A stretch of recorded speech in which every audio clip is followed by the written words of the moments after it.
Hello, my name is Zaria Bop, and this is my presentation on my Silver Leadership Challenge and what experiences that I went through and things that I learned, and also goals that I set.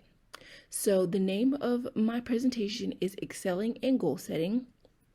I feel like this really encompasses my Silver Leadership experience as a whole and the idea that I was able to excel and really improve my goal setting tactics. My coach's name was Dominique, and I feel like we had a great collaborative effort together to be able to reach and strive for greater things in my goal setting. Okay, in terms of the goals that I set throughout the semester and last semester, and so as a whole, I'd like to start my personal.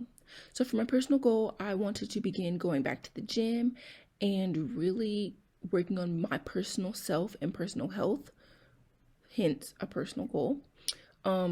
This is really important to me because as a high school athlete, I really felt like that was a big part of my life and it really keeps me grounded. So I felt like this would be an amazing thing to get back into. Thus far, it has been a very beneficial goal and has helped in other aspects, including my academic and professional life. So being able to really go to the gym and work out stressors or when I'm happy and sad, it really helped to regulate my mood. So I feel like that was a very good goal to set for my personal. In terms of professional, I last semester was a peer academic leader for the fall of 2020, and this is when this goal was set. So to be a great pal for my students. This goal was actually completed when I had finished the course for PAL of 2020 or last fall. It was very important for me to be a guide and to be a mentor for my students and to make sure that they got the most out of their experience in college. So I feel like that was a very good goal and it was able to be completed. Next is to earn my EMT certification as a STEM major going into the medical field. To apply, we are required to have patient contact hours. And so I felt like this was a 2-in-1 type of goal to set so I could earn a certification and be able to begin to develop my professional work and also at the same time be able to complete requirements for graduate school or medical school. This also is a good goal for me because I felt like it was very important for me to be able to kind of test out the medical field and see if that's something that I really wanted to do and really enjoyed doing. And I felt like EMT was a perfect opportunity for that. And finally is my academic goal. Ironically enough, me and Dominique went through this goal, and before I decided to have the goal of a 3.7 GPA semester, I had the goal of a 4.0 GPA semester. This is where it really came into consideration of having a coach and having a second pair of eyes to really analyze and talk to you about your goals. We both discussed that maybe a 4.0 was not out of my range of accomplishment, but it was something that would be a little bit more difficult to achieve. So I felt like 3.7 was very good for me to achieve. It was a difficult goal that would challenge me, but it was achievable. Some things that I really enjoyed about having a coach was that Dominique was so helpful and motivating of my goals. She supported me in every way that she could, but also gave me not criticism, but positive criticism to be able to manifest my goals and really work towards them in a positive way. Before this experience of Silver, I had never necessarily spent time setting solid goals. I would have goals and then kind of veer away from them if they got too difficult. But throughout this experience, I was really able to set goals and stay connected to them. So in terms of areas that I feel like I grew throughout this experience, my personal confidence skyrocketed. Just being able to meet goals is very much of a completing feeling, and I really enjoy feeling that, and it really just motivates me to go on to the next goal and complete that goal. Staying disciplined throughout my goal setting time or experience was very important because as I stated in the previous slide, it was kind of difficult for me to stay on track with goals before having a coach to help me. Staying disciplined really coincides with my personal goal of going to the gym. You definitely need to stay disciplined with that as well as my academic goal, because there's of course times where I didn't want to go to the gym or I didn't want to do my homework or be as academic as I could or try my best, and just having those goals there and knowing that that was something that I needed to complete really helped me stay on track. Um, and then another area of growth that I was able to improve was after completing a certain goal, set another one. Create a cascade of growth, and so that it flowed well, so that after I completed one goal, I was on to the next and the next and the next, and that really helped improve my growth and my ability to grow consistently. So for this slide, it included my SWOT analysis of community engagement and the organization that I decided to talk about. So Reading Connections is actually something that I got introduced to through MLK Day of Service this spring. It was a very interesting organization, and we basically were packing kits, literacy kits for students grades 3 through, I would say, 7, so 3rd grade through 7th grade. And it really opened my eyes to the illiteracy and it being such a large problem, and how certain people cannot get certain qualifications or jobs due to the fact that they are not as well versed in American literacy, or if English is their second language. Some things that I learned, I just stated that illiteracy is a large problem, especially even for Americans.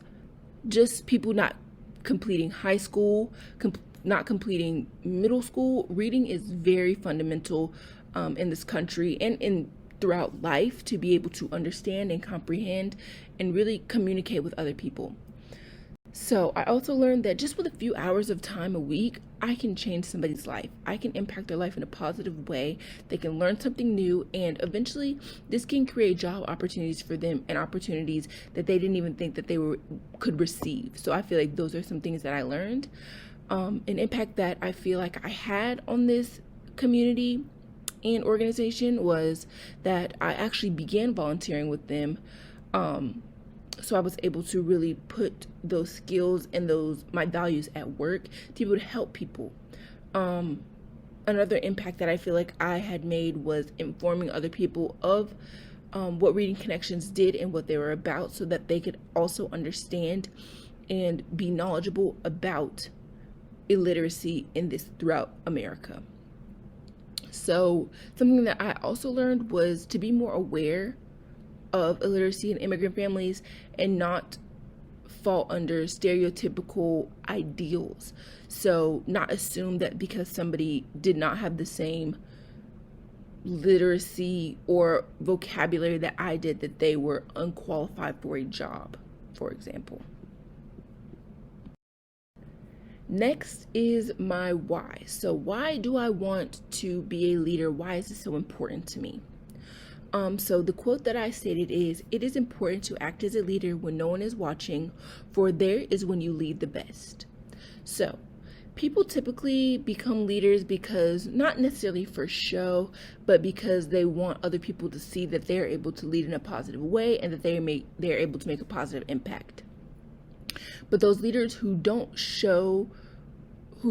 act only when people are watching, but also act when people are not watching, are those who really make a true impact, I feel. And that is the kind of leader that I want to be and I strive to be at all times. So when people are not watching me, I want to be able to help my community. When people are not posting me on social media and things like that, I still want to be a part and help my community in every way that I can, because it is a place that I live, in a place that I experience culture at all times. So I feel like improving and making it the best community that I can is the least that I can do. So I feel like being a leader when no one is watching also helps reinstate my values, and also makes me rethink, like, why am I doing this? It's not for publicity or not for other people to see, but because truly deep down in my heart, this is something that I want to do, and this is the way that I feel. So that is my why. That is why I choose to be a leader, and that is kind of how I lead. I lead as if no one is watching. So doing it because I know that it's the right thing to do. And lastly is my future goals. So here are a few goals that I decided to be able to accomplish throughout my life and in the near and distant future. So completing my PAL training to be able to be a peer academic leader in the fall. As I stated before, I was a peer academic leader for fall of 2020. I decided to reapply and got the job because it is something that I really love doing, is helping first year students acclimate to college and really enjoy their first experiences here. I also want to begin my own research project. So, as a woman in STEM or as a STEM major, I feel like it is very important for us to constantly challenge science and do more research and learn and find out more things. I'm definitely a questioner. That is part of my personality.